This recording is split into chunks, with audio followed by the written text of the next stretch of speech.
one of the most important things that I'm trying to teach. Because here's the question. How do you know if a practitioner, a practice, a therapy, or even a direction in life is right for you, right? That's a really important thing that we all have to ask. I mean, it can be as simple as, do I take this job or not? Do I marry this person? Do I do this therapy rather than that therapy?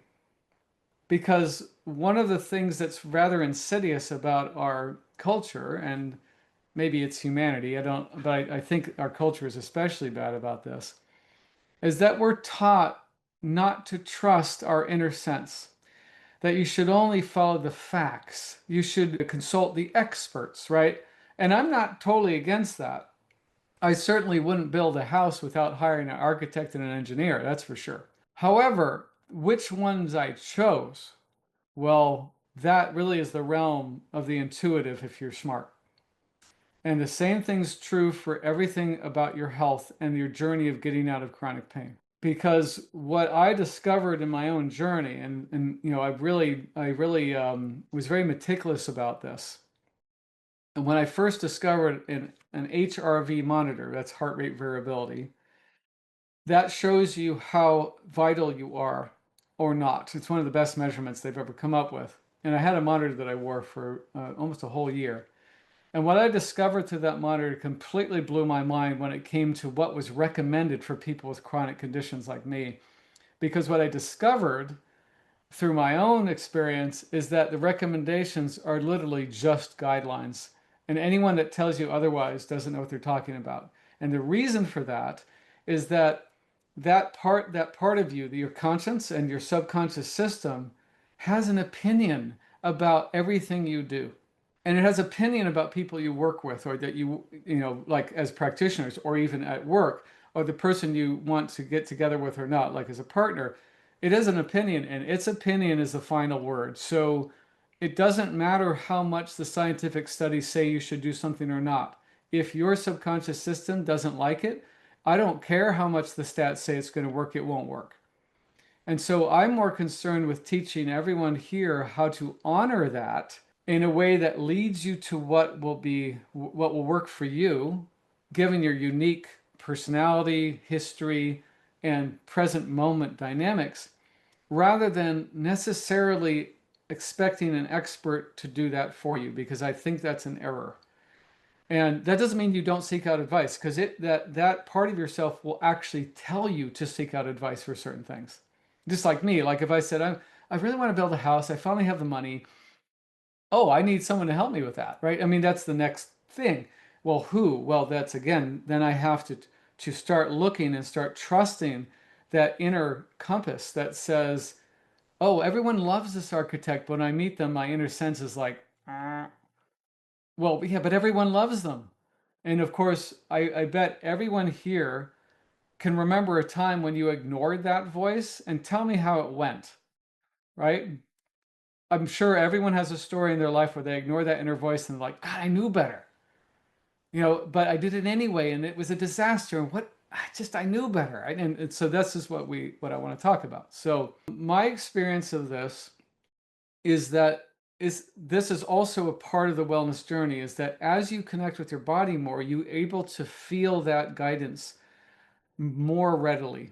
And when it speaks to me about a direction or even a practice, I call it sparkles. And the reason I call it that is because it feels that way in my body. Basically, what I sense is like a pull towards it, a yes feeling, a sort of uplifting feeling, even if it's scary. So this is not always like peaches and cream, right? Sometimes it says, I want you to walk through that dark valley. And you're like, really? I don't really want to do that. And it keeps insisting, yes, that dark valley is the way to go. And you're like, oh, come on, that can't be it. But then when I do it, even in the journey itself, when it's hard, there's a sense of rightness to it, of alignment. And I created a couple images to kind of show you guys how I sense it. And I want to share those. This is how it feels to me. And the image is very mythical on purpose, because the sense I get when I feel this is exactly this. Life is very complex. and it's really hard to know where to orient. So more or less, all of us are kind of like in a dark forest where we have no clue where the hell we should orient towards. Like, where do I walk? I mean, it's not obvious to me. There's all kinds of ways I could go, and much of the world and the consequences of my actions are shrouded in darkness. So you can see this a dark forest, right? I can't really see much. So I this is the ignorance of all of us. Like we just don't know as much as we would like to know. And no matter how smart you are, no matter how much knowledge you can kind of crunch through, there's always blank spots on your map about what the world around us or what would happen if I did this thing or not. So when you tap into this place, it literally feels like an illuminated path through the forest.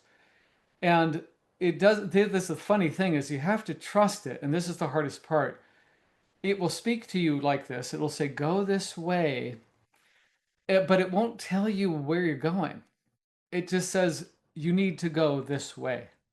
And eventually you may find out what it wants, why it wants you to go that way. And sometimes you'll never know, except that you'll know that the more often you follow these sparkles, I like to call them, that illuminate a path before you, the better things get, and the better you feel inside. This is again part of that alignment I talk about, and the things that we're working on are related to being able to sense and follow this. And actually, I believe there's no difference between the sparkles through the forest and what I call your conscience. Your conscience is wiser than you. It knows way more than you do. And you can look at this in two different ways. You can look at it in a spiritual sense, which some people be allergic to. And I'm like, okay, you don't have to look at it that way. Just look at it in a neuroscience sense. So, in a neuroscience sense, our conscious mind is capable of a maximum of 16 bits of processing a second. Our subconscious nervous system, if I remember correctly, can process something like 365,000 bits of data a second. So, who would you rather listen to in terms of who has the best chance of orienting you properly? I would say the subconscious has a much better chance of that. And here's the other thing, once you successfully follow this beginning path, what tends to happen is eventually you will, let me show you the next image, start seeing something more concrete. So because you trust it, you're like, oh wow, there's something like a castle in this case, because this is kind of a hero myth, right? There's something substantial coming that will start to form in your consciousness that becomes more obvious. And it will start to solidify the more you trust that sparkle trail that you keep following. And plus the sparkles they'll land on people. They'll land on a book that someone mentioned, or you keep thinking about it. Oh, I should read that author. I keep hearing that author's name, or I keep sensing I should read that author. Um, or I need to go, like this happened to me. I was in art school when I was young, and I saw a poster that says, study abroad in Florence, Italy. And the sparkle just, I mean, it was like a neon sign for me. It just exploded with sparkles all over that poster. And despite all odds, because it was a very difficult thing to achieve for me, I actually went to Italy, and I didn't just go for a semester. I actually was able to stay a whole year because I actually found work and stayed longer. So that was an incredible example for me of the Sparkle Trail that I followed. So now, rather than being abstract for the rest of you, what I want to do next is what I call an archaeological dig into the rubble of your life. That's what I like to call it, because all of us have things in our lives that have fallen apart, are kind of aged out, so to speak. But in that rubble, there's sparkles that you followed and sensed that led you places. So, what I want to recommend right now is let's take about maybe 10 minutes, and I want you to think about when you remember being called to something or someone or a book, or when you read a book you were like, oh my god, like it just got into your body and you never forgot it. or a profession or whatever. I mean, or even a sport or what. And I want you to spend time sifting through the rubble of your past and finding sparkles that you felt then that you now know because there's some distance were actually um, true. It was like you were guided the right way, and you can because you still feel in you like I'm really glad I did that, and everyone thought it was stupid or whatever. And so let's spend about 10 minutes on that one. So we're excavating, we're doing archaeological dig for the gems of your past. Okay.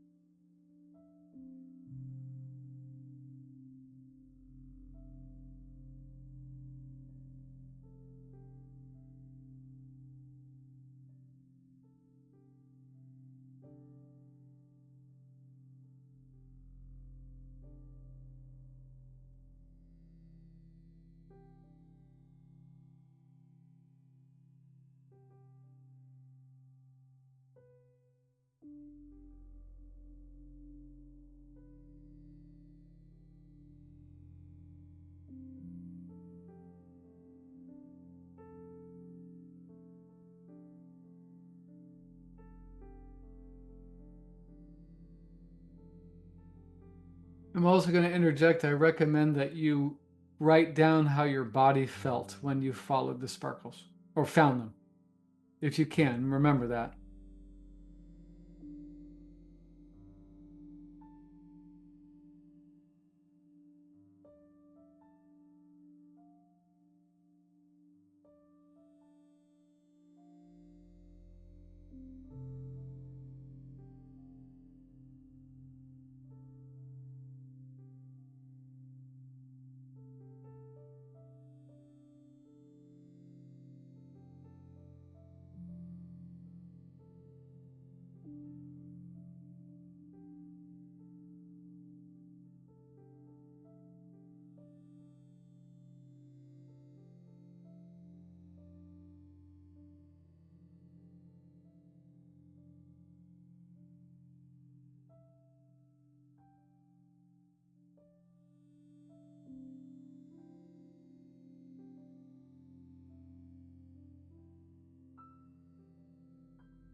That's 10 minutes. If that's what we want to think about is what were we drawn to? I mean, there's effort involved, but it's not the same as the effort of doing something you can't stand, like, some assignment in school. It's not that. It's almost like curiosity and, oh, this is okay, that's not too bad. And then it kind of has its own a life of its own, so to speak. Because the adventures, when you're called to an adventure, my experience is it's not so much that you go on the adventure as that it grabs you and pulls you along if you're willing. Like it's not the same thing as figuring out something. It's more like spark, and then you start moving towards it, and then it just grips you and just goes, fills you with energy, and you're like, woo, here I go. And even when there's a slog in it, because sometimes there'll be a slog, somehow it's tolerable because there's something meaningful about what you're doing, and therefore it's worth it. And the reason I want to talk about this is because it's my experience that the way out of any trouble is best served by connecting to this place and having it lead you through that tangled jungle or forest that all troubles are, right? They're all overwhelming, and there's more than you can digest, and you have, what do I do? Well, if you ask yourself deeply, you get an answer. The answer will not be a printout or a map. Usually it's more like a sense. Oh, quit the job, or talk to that person at the party. Why do I want to talk to them? I don't know. I just have this feeling. And then that leads to something, right? That leads to something else, and so on. So, I mean, even my profession, my current profession, my mentors just, God, I swear to God, they just dropped in my lap. I don't even know how it happened. One after another. I have three main mentors, and I didn't look for them at all. They just appeared, and I'm like, yeah, how does that work? And that not only that, I had the sense to actually study with them, and not everyone did. I mean, some people met them and didn't think of anything of it. So, not that they're wrong, but for me, there was something there, and it drew me forth. One of the things that I also want to emphasize here, sometimes the sparkle leads you into deserts or dark tunnels, and you're like, really? Like, but it's serving something important that you can't comprehend fully in your conscious mind. And so, that desert with the dried bones scattered around, but somehow I really have to go across that desert, right? That's what it's telling you. And that's part of this too. It doesn't just draw you to, places with fountains and cherubs flying around. I mean, it leads you into difficult places that you will not fully understand until you slay that dragon, right? So that's exactly what it's doing, is it's saying, to slay this particular dragon, I need you to go into this difficult situation and stick with it till you have it figured out. And that is part of healing from chronic pain. Is there's a rhythm in the healing process that says train and strengthen, recover, challenge, right? And you have to find the optimal rhythm. And if you get it just right, this is when the dragons start to fall, right? And eventually you'll be able to go against the big hairy ones like Smog and the Hobbit and actually defeat that one, but not at first. You have to conquer the small dragons first. So you get some confidence and some strength and some resourcing, and then eventually the big, hairy, nasty Smog dragons will be brought down. And those of you that haven't read The Hobbit, Smog is this very powerful, extremely dangerous dragon that Bilbo, this tiny little hobbit, helps defeat. And it's a metaphor for the rest of us. Is know how small, no matter how small you think you are, and how pathetic and incapable, you actually have a spirit in you that is capable of such things. But you won't know till you let the adventure draw you forth and prove to you that you have that in you. And that's what the hero's journey is about. It's about the call deep within you, whether it's your chronic pain that you're going to overcome or something else, any kind of pain, because anything you haven't accomplished that you're being called towards is a pain by definition, in my opinion, because it'll torture you inside.